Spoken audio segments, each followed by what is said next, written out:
Okay, hello everyone. Welcome back to Code Vein, and this time we are in the DLC 3, here checking out the different ways and effects of how the Lord of Thunder operates, some of his mechanics, what makes him tick, kind of when you approach him, some of the different strategies that have been out there. But just to give you a kind of a better understanding from what I've discovered so far, as you can see from the map here, I've been in here quite a bit. He's fairly fun if you're not running for the pipe challenge or some of the other challenges. If you're just in here to actually win and kill him quick, then you can do that with many different varieties of builds. So I'd like to discuss first some of the quick RNG that is apparent with this guy. So how you approach him, for whatever reason, determines how he opens up, what kind of opener he has. He has a couple different openers. So he has one opener where he will do some electric waves and then he'll jump away from you. He has another opener where he'll roar and then he'll leap toward you. Then he has a different opener where he may attack your companion first, and then he'll do the circle run around the arena and, win that way. And then the other one is he'll sit there, take damage, and he will go into a kind of a hunker down stasis form, and he'll charge up an electric attack, and he'll stay in one place, giving your companion time to run up to him and aggro him. So this is all very different, but it all depends on how you engage at the outset of the arena and how you follow up. So this is very, very, very bizarre. So let's go ahead in here, and first we're going to run Homing Hellfire, just to show you kind of how this opener starts. So if we run in, and we run Homing Hellfire and then Icarus Ice, he'll do a run and then the jump forward. So that was one of his openers.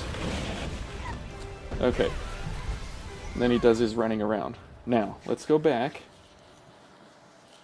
Now this is very strange that you can manipulate how he opens fairly reliably, is if you run Icarus Ice first and then Homing Hellfire. For whatever reason, it triggers him in a different way, and he opens with the charge attack on himself fairly reliably. So let's just get some buffs here just going. So now if we run in and we do Icarus Ice first and then Homing Hellfire, so he'll do the leap attack now, and now the run around. There he goes. Okay, so there was the leap attack with the electric waves, and then the run around. And if we run, and our companion matters as well. So if we run like a Mia, he'll always do. He will never do the electric charge attack, from what I've seen.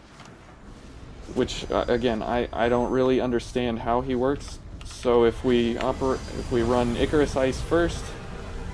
And there's the charge attack. So he's going to just sit there and do that. And so there he is. And then he goes after your companion for whatever reason. And we just sit back here then. Which, again, very strange that this is a way to manipulate him. And this is fairly reliable. I don't know why, but it really makes a difference on how you open with him. Okay. So that was very odd. Again, I don't quite understand why exactly that opener is fairly reliable. But yeah, you can manipulate that fairly frequently to just run Icarus Ice first. As soon as you enter the arena, lock onto him, Icarus Ice, and then Homing Hellfire with whatever gifts, whatever else you're going to be running. you can manipulate him to stay kind of in that spot. Very, very odd. So we'll try it again here. So Icarus Ice, homing Hellfire. And see, EO did not get up front there, so he's going to do the run attack.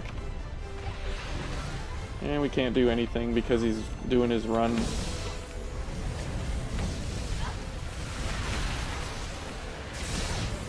So the problem I have with this guy is that if you get any different opener other than the charge electric blast that he does, you can never really reliably continue the stagger with homing Hellfire and Icarus Ice, because then he gets into a different pattern of the runarounds and then the leaps and then the jumps, and so he's never stationary again for him to take that crush damage from homing Hellfire to lock him in place. So again, this has a ton of RNG. I got lucky with my pipe run just because of that. I got the lock in place, and then he just jumped around and attacked the companion, and that was that. And I just didn't enjoy it anymore. See, there's the lock in place again. So now he'll attack EO. Oh, we got hit. And now here he comes, doing his run around.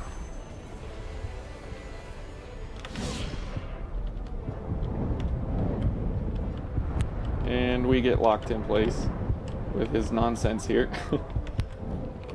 And you can't see anything half the time because he covers all the screen.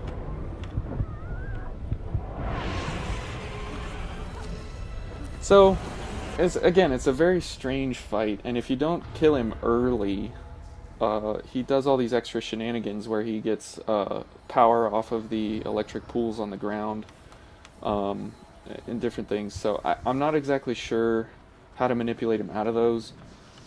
So now let's talk about, so that's kind of how to do some of the openers. So let's talk now about the manipulation of his crush vulnerability. So if we run with Jack here,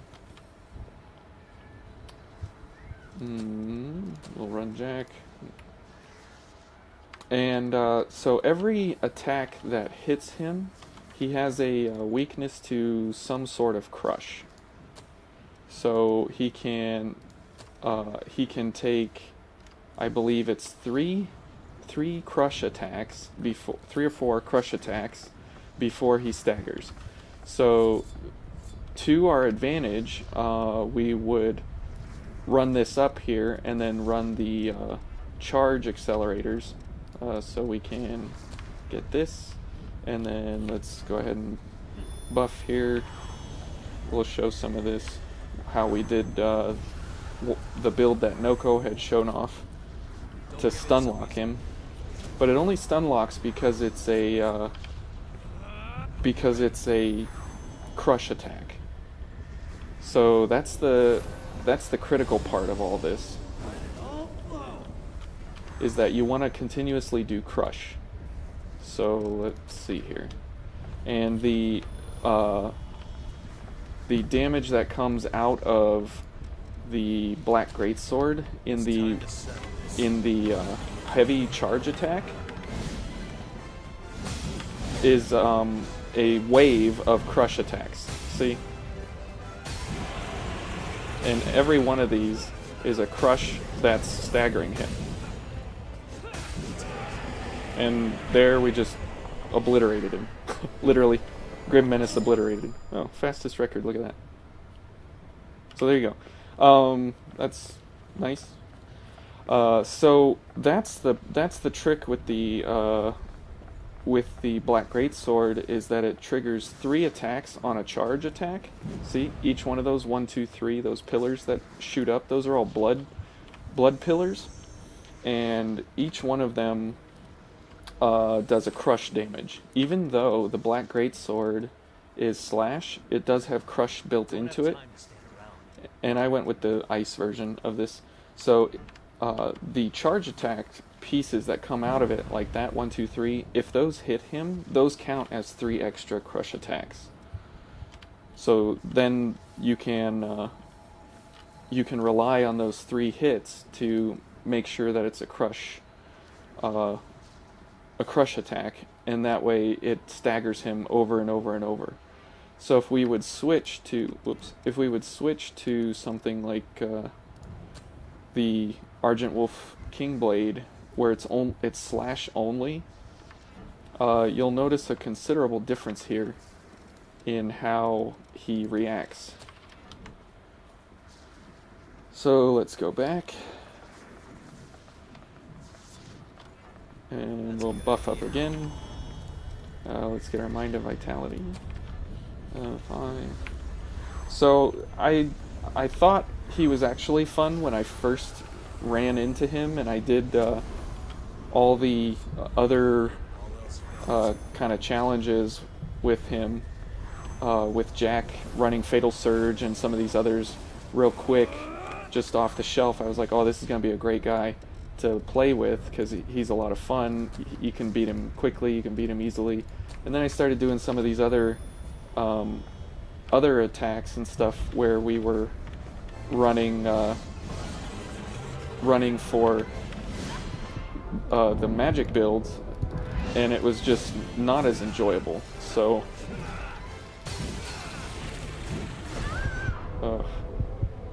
well, that was a failed attempt.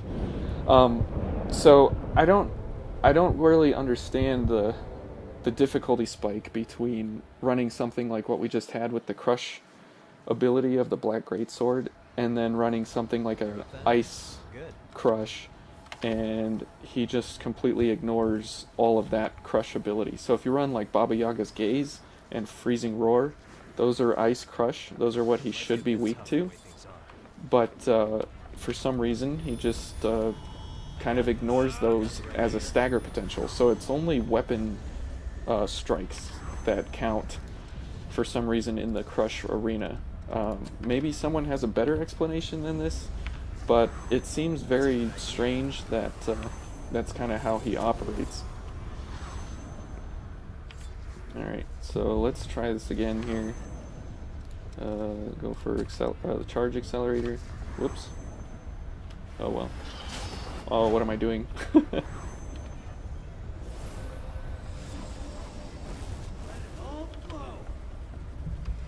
Alright. And let's go for... where is it?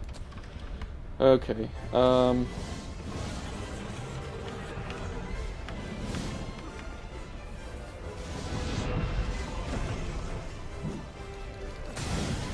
So you'll see here that as we hit him, he does that light stagger, but he doesn't do the heavy stagger where he lays down on the ground.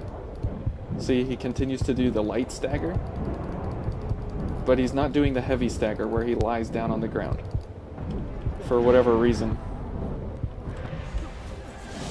So it has to do with slash being a different kind of attack than crush, but crush is absolutely the weakness that will put him down into heavy stagger. So every enemy has 3 possibilities: either no stagger, a light stagger, and a heavy stagger.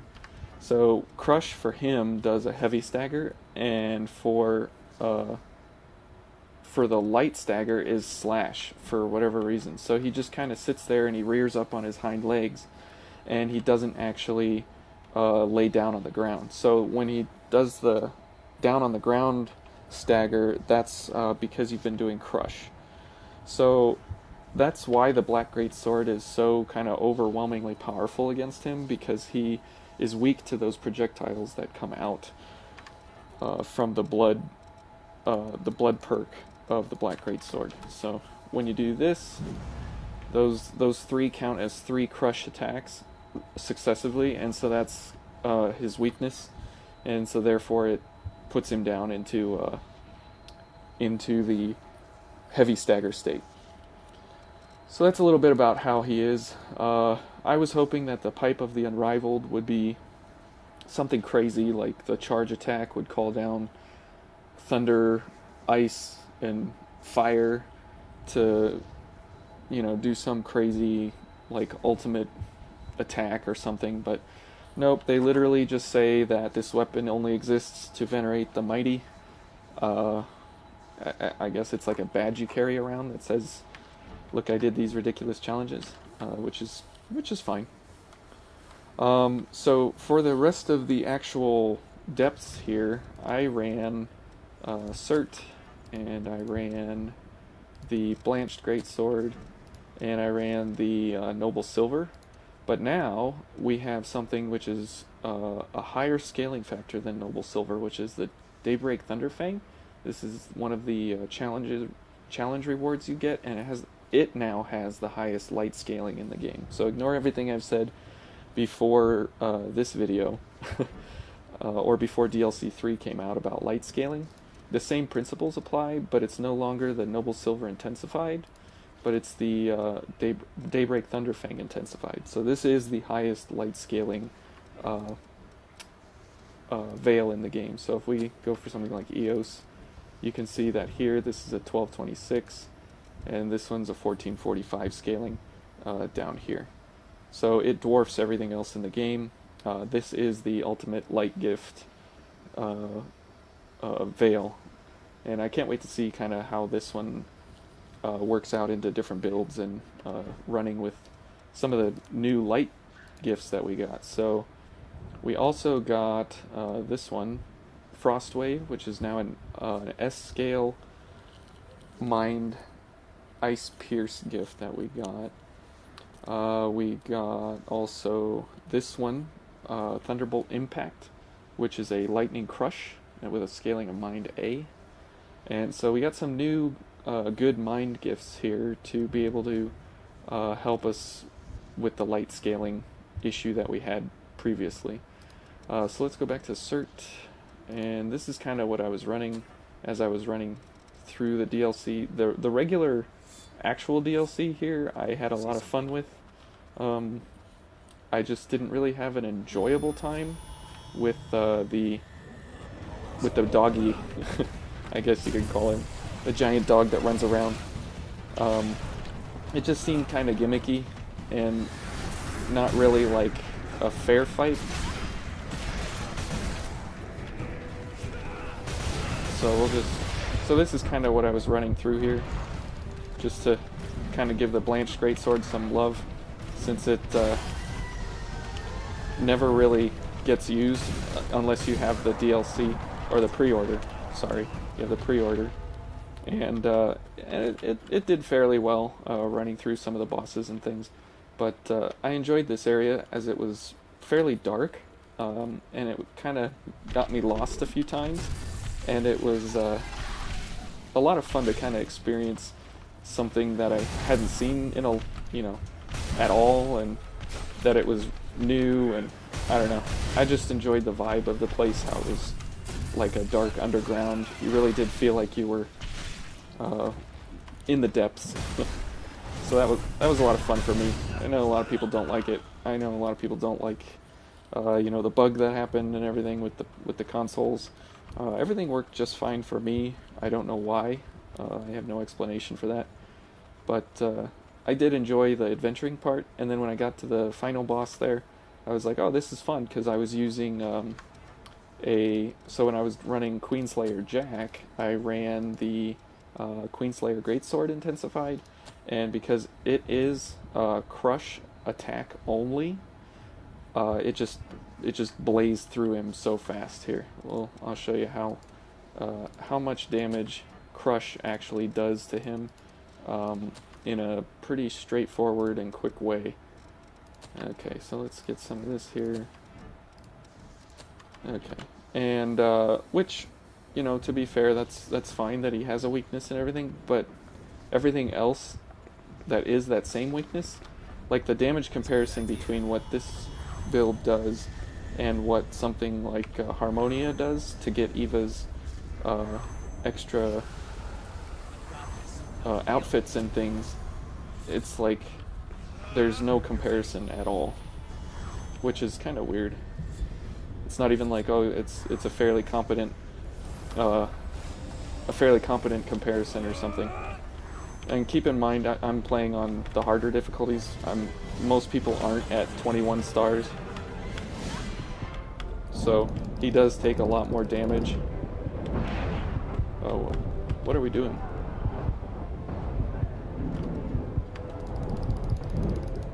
Okay. Weird. Okay. But you can see each swipe is like a crazy amount of damage. And it staggers him into the heavy stagger because he is weak to crush.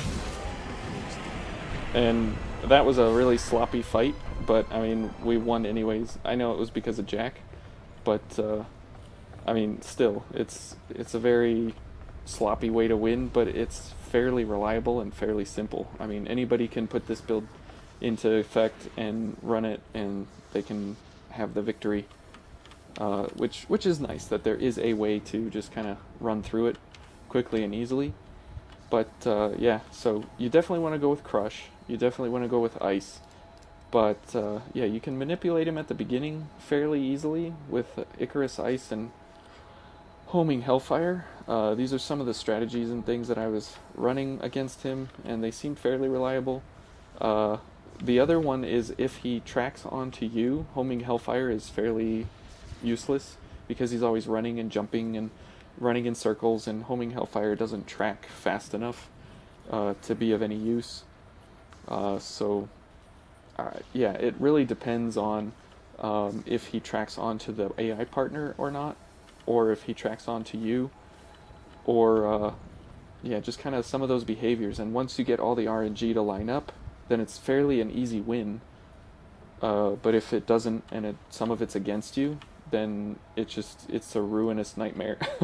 Like it's not really that fun because he's got these jump attacks and he's all over the place. And with the Hellfire Knight, I felt like you needed to time when you would dodge, when you would attack, and you had to strategize and think about when were the openings and when can you do certain attacks, and you really had, because he was fairly predictable on everything, you knew what you were getting into. With this guy, it's like, oh, he's got 4 different openers.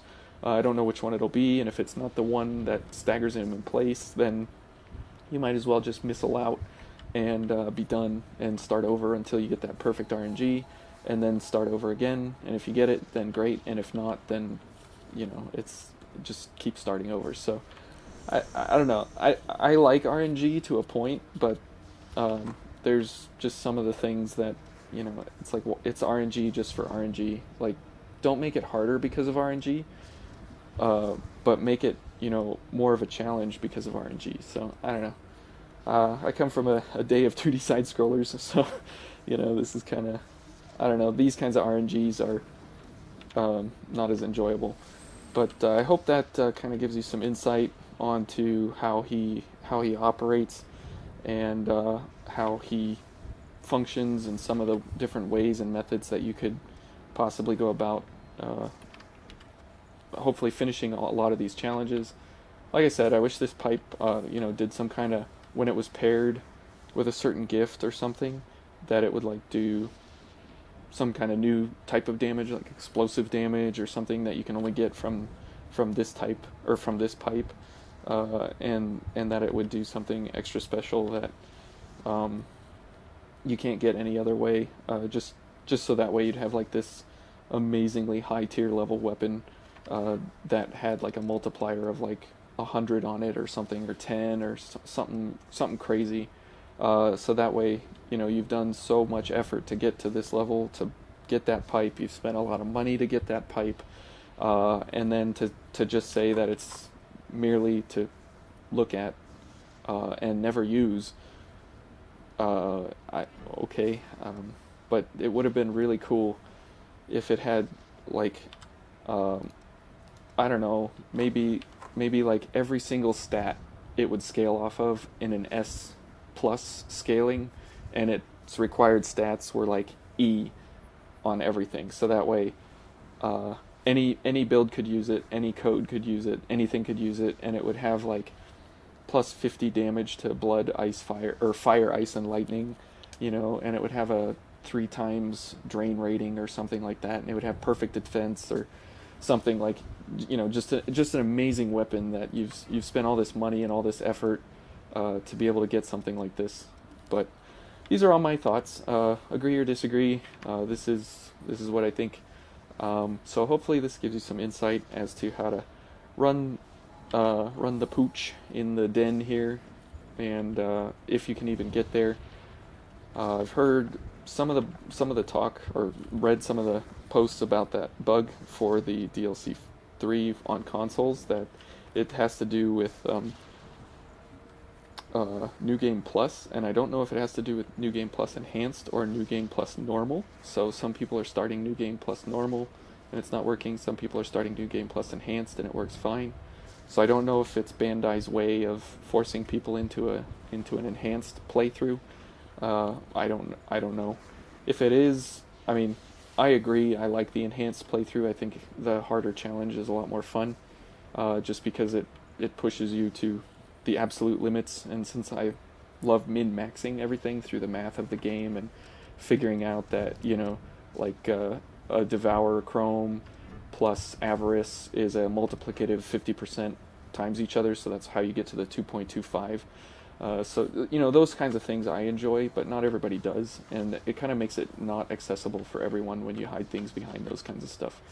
So, these are kind of my thoughts. I kind of wanted to explain some of how the Black Greatsword works against him and why it's so good. It's not good against everything because some things have a resistance to crush, and since those blood pillars are crush only, they are very, very effective against things that are weak to crush. Ugh, sorry. So I hope you all have a good day. Have a good time. Maybe fighting for this pipe to get the gold. Maybe not. Maybe you don't want to spend how much ever money it is to $10 a DLC. I think so. $30 plus the base game. Is that worth a gold pipe that does nothing? I leave that up to you. So I hope you all have a good time with this DLC. Enjoy venturing in the dark, and hopefully you can get something out of it, just like I did. Thanks.